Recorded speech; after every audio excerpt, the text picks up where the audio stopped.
Limited. இவங்க வந்து Emami limited வந்து 4 ரூபா டிவிடன் தரப்போகிறாங்க. இதோட எக்ஸ் டிவிடன் ரேட் வந்து நவம்பர் 18 தான்.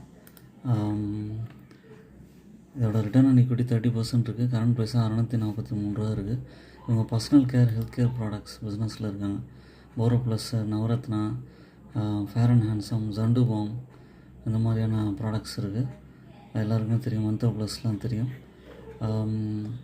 இதோட சார்ட் பேட்டர்னில் வந்து பார்த்திங்கன்னா 443 ரூபா இருந்துட்டு 800 ரூபா பக்கம் போயிட்டு நல்லா கரெக்ஷன் கொடுத்துருக்கு. இது ஒரு நல்ல ஆப்பர்ச்சுனிட்டி லாங் டேர்முக்கு ஏற்ற ஸ்டாக்ஸு.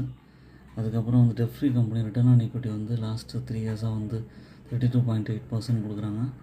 ஹெல்த்தி டிவிடன் பேட் 48.5% இருக்குது. அதோட சேல்ஸ் வந்து 787 கோடியிலேருந்து 800 கோடி பக்கம் மெயின்டைன் ஆகிட்டுருக்கு. ஆப்ரேட்டிங் ப்ராஃபிட்டும் கன்சிஸ்டண்ட்டாக இருக்குது. என்னோடய சேனலை சப்ஸ்கிரைப் பண்ணுங்கள், லைக் பண்ணுங்கள், எல்லா வீடியோஸும் தொடர்ந்து பாருங்கள். தேங்க்யூ.